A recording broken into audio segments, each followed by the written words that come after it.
Did you miss me, my students? Your Professor Graphite has made his triumphant return, and what better way to announce my arrival, why, than with a top 13 anime villains list. Why top 13? Because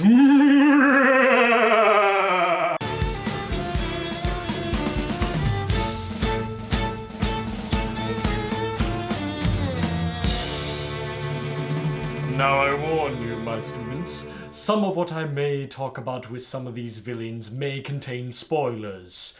Do note this, and remember you have been warned. Number 13. Sato from Ajin.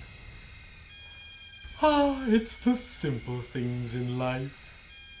In this Netflix original anime series, there is a special group of people granted with immortality and the ability to summon creatures often called shadows.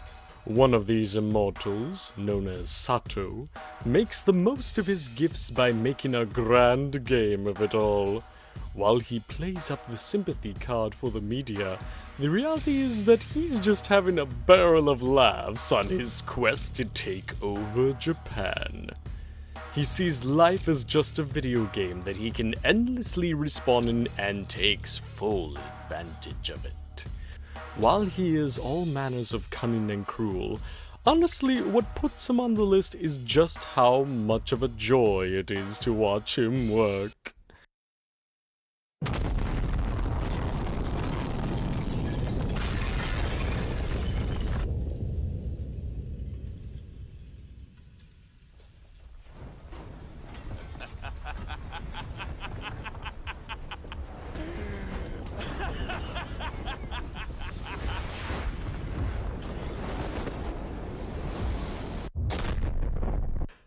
Oh my god, I totally want to try that. Sato, living every day like it's your last. Number 12. Satella, the Witch of Envy, from Ray Zero, starting life in another world. 嫉妬の魔女か。それなのよ。嫉妬の魔女サテラ。 For a villainess that we never truly see, save for one brief scene at the end, her influence dictates everything surrounding our hero Subaru. She is the one that brought Subaru to the kingdom of Lognica. She is the one that cursed him with immortality. But it goes so much further than that. Her reputation alone holds immense power throughout the kingdom. Everyone acting out in either dread or devotion to her. And though it may seem that every painful time Subaru comes back to make everything all right again, when you really think about it after watching the full series, isn't this exactly what Satella wanted? The Witch of Envy, Satella. Dance, little puppet, dance for me.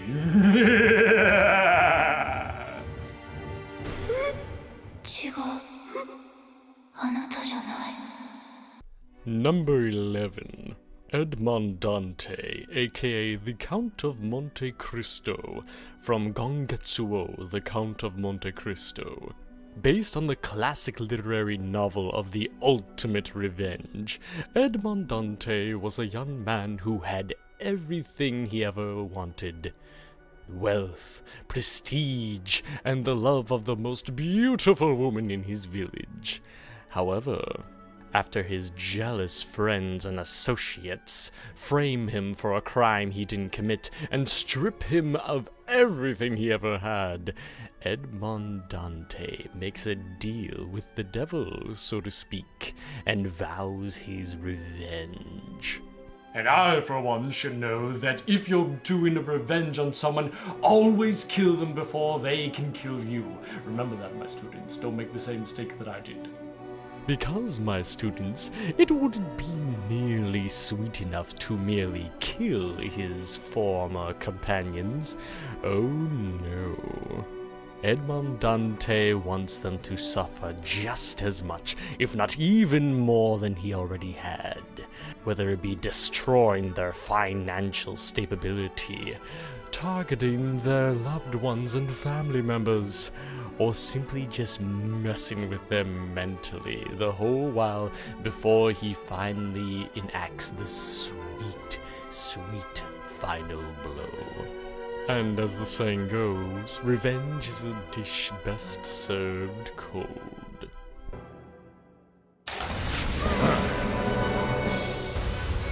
Hey! Wait! Don't leave me here! Please! Wait! Come back!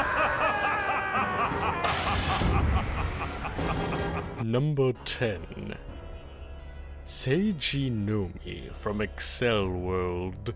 Now, my students, there are two types of people in this world. Those who are boring, and those who take any pain or suffering directed at them and lashes it back out at the rest of the world. And Nomi is of the latter. This seemingly innocent first-year junior high school student is one of the most merciless and cold-hearted bullies in anime. After taking away the wings of our hero, Arata Haruyuki, from his in-game avatar in Excel World, Nomi blackmails Arata and several of his friends into becoming his EXP slaves. Now, Nomi is a perfect example of a dark reflection of our main hero Haru in this series. Both of them were bullied for most of their lives, though it was Nomi who was able to take all that pain and hatred that he had boiled up inside and lashed it out at anyone who had ever hurt him in the past. And Haru, being the little goody two-shoes that he is, just stood there and took it. I can't understand it. Not only that, my students, but oh my, Nomi is also an excellent example of a villain that you just absolutely love to hate. While I do enjoy Nomi's work, sometimes it can get a little bit overboard, and even near the end, I, Professor Graphite, was just savoring every tasty moment. Oh, you'll know what I'm talking about if you've watched the series. Seiji Nomi. You either die a hero or live long enough to see yourself become a bully. 最底辺のあなたが遥か上に立つ僕に使われるのは仕方のないことですよね。それがこの世のルールですから。Number 9. Legato Blue Summers from Trigun. Oh, Vash the Stampede. Just the sort of goody two-shoes little boy scout that makes my stomach turn. Throughout Trigun, Vash is able to be the hero and save everybody without having to kill anyone, upholding his moral values. Well, that all changes, my students, when he is faced off against Legato Blue Summers. Pitting Vash in a game of kill or be killed with his underlings, those that fail to kill Vash are punished with death. Even without Vash directly killing them, his survival is still sealing their demise. Now, without spoiling it, Legato is able to do something to Vash that none of the other villains, or a few of the villains on this list, are able to do to their heroes. Any villain that is able to manipulate the hero into doing exactly what they want, even if it's against their moral code, is a grade A villain in my book. In his own twisted way, he stands the victor, with a scar left on Vash's mind that he will never recover from. We should have died a very long time ago, you and I. The instant we fell upon this sandy land without pain and without sorrow. Now the schedule has merely been set back. The end is near. Number 8. Dio Brando from JoJo's Bizarre Adventure. Bold, domineering, and lack of empathy or mercy, Dio Brando is not only the epitome of a male figure, but also the constant thorn in the side of the Joestar family line. A series that goes from generation to generation. Dio Brando's influences, children, and confidants always come as an obstacle to our main protagonist of the Joestar family. This human-turned vampire is on a constant quest for power, no matter who he has to step on in order to get what he wants. Now, I could go on and talking about how amazing Dio is. However, I'll just show you one simple clip that emphasizes just how cruel and cold-hearted he can be. この子だけはお助けください。この子だけは。Okay.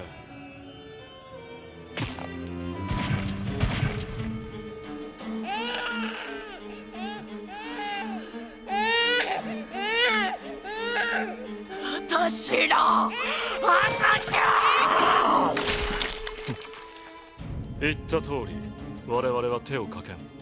食い殺すのは母親の貴様よ。Oh, you dirty bastard. Dio Brando, evil has never looked so good. Number 7. Hamdo from Now and Then, Here and There. You see, my students, paranoia is a funny little thing. It makes us do such horrible things.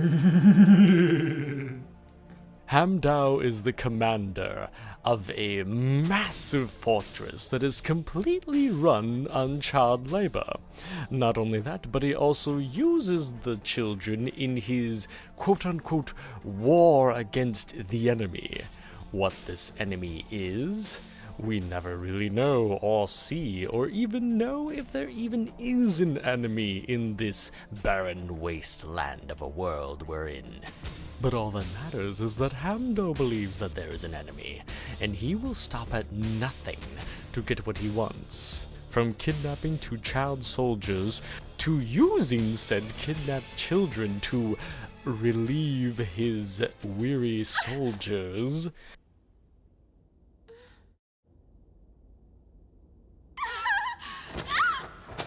Oh yes, the anime does go there. Hamdao is an individual who cares nothing for life, except his own, and will sacrifice anyone and everyone who is out to get him, or who he feels is out to get him. Hamdao, fear can be a frightening thing. This is terrible.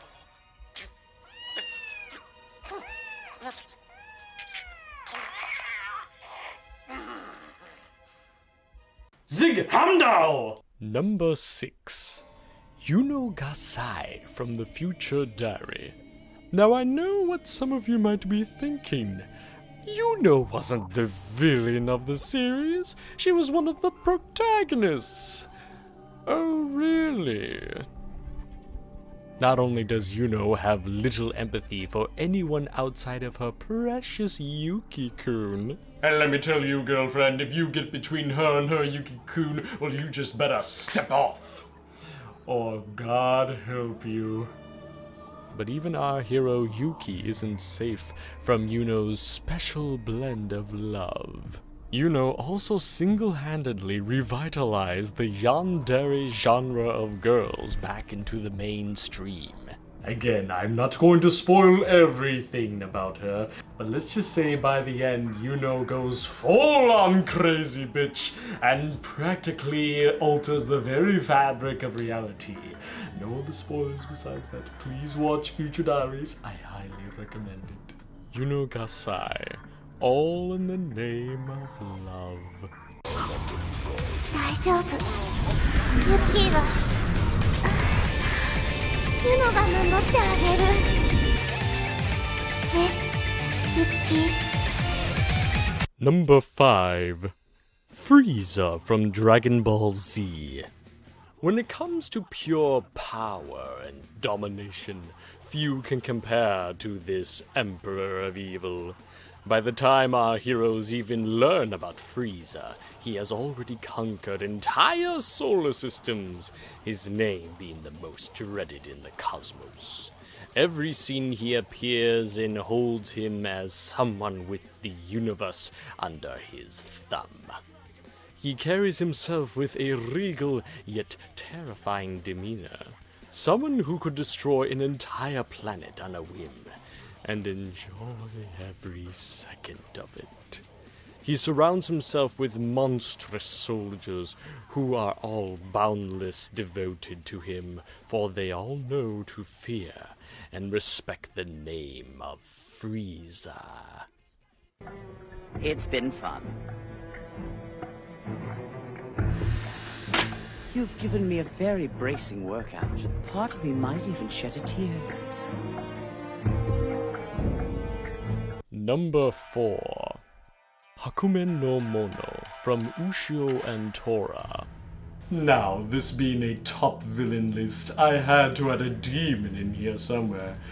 Oh, and did I pick one hell of a demon. Hakumen no Mono is a 9-tailed fox demon that is the embodiment of hatred, and is the enemy of both the yokai and the humans of Earth. Hakumen is always one step ahead of our heroes, and has plan after plan laid in place. Even when you think you've got him cornered, he has a backup plan ready to spring. And what is his grand final plan? Why, the entire destruction of the entire Earth, starting with sinking the entire island of Japan. Hakumen no Mono has affected the lives of nearly everyone in this series, whether it be Ushio's mother forced to abandon her only child, to Tora's past being the direct result of the birth of Hakumen. Everywhere this 9-tailed demon has trotted, only hatred and fear are left behind. And it is that fear, my students, that only makes him all the more stronger. 我は白面その名のもとに全てを滅ぶべし Number 3. Light Yagami from Death Note. Light Turner is an emo little... Wait a minute, this isn't the right one! Intern! Sorry, sir. Light Yagami is a straight-A student and well on his way to fulfilling his father's shoes as the next chief of police. That is until he comes across a mysterious book called the Death Note, which gives him the ability to kill anyone in the world as long as he sees their face and knows their true name. What makes Light so terrifying is how he shows just how much power can corrupt someone. Light isn't a tragic soul trying to take back control through the Death Note. He has a loving family, he's popular amongst his classmates, and he is a model student. He has the kind of life that anyone would want, but he is twisted almost immediately after this great power falls into his grasp. Sure, he starts out as a punisher of the wicked, but it's clear that his motivations are much more selfish than that. He manipulates everyone around him, slaughters investigators with the same regard as he does criminals, and he sees himself as a new god that will rule this world. But I guess that's just the difference from being Light Yagami to being Kira.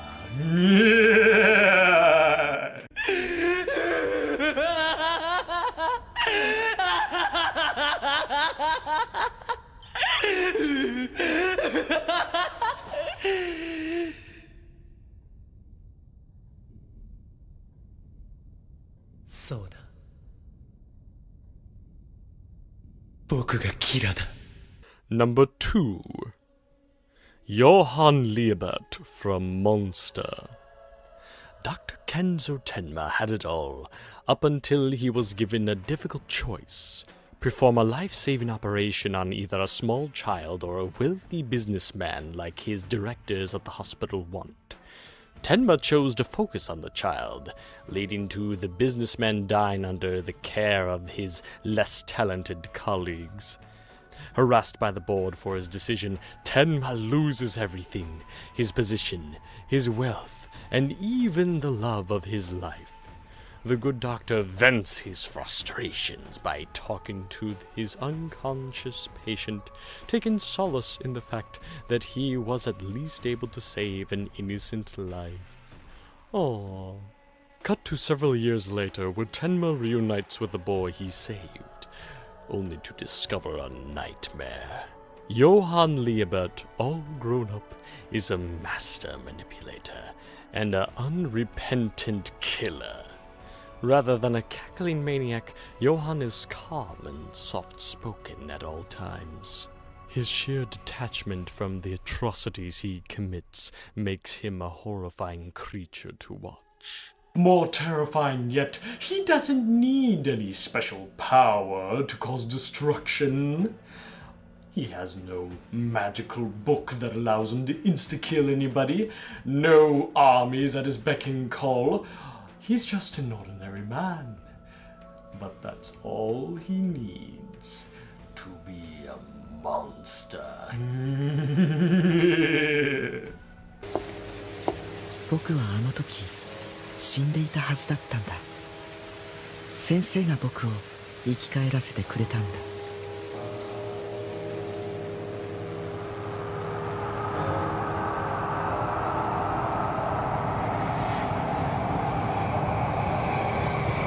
Before we get to number 1, here are a few honorable mentions that I wasn't able to add onto the list since I haven't watched all of their series.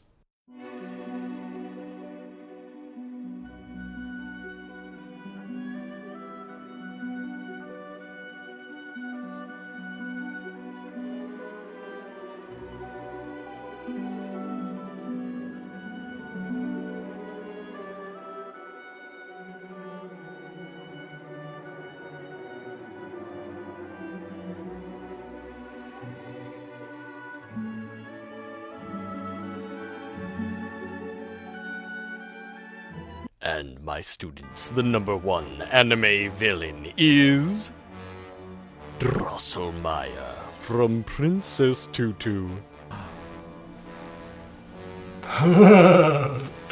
An odd choice, I know, but hear me out.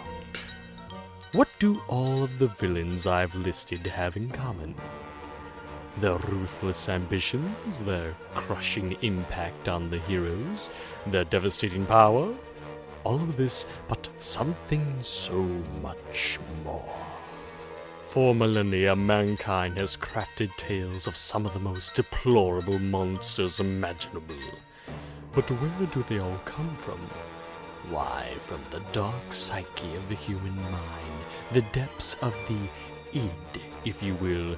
That is what Drosselmeyer represents. All Drosselmeyer wants to do is to create the most grand tragedy the world has ever seen. No matter how many lives that he himself has created, he has to crush to get the ending he desires. It makes you wonder, who is the true villain? The one on the page, or the one holding the pen? そして王子様とお姫様はいつまでも幸せに。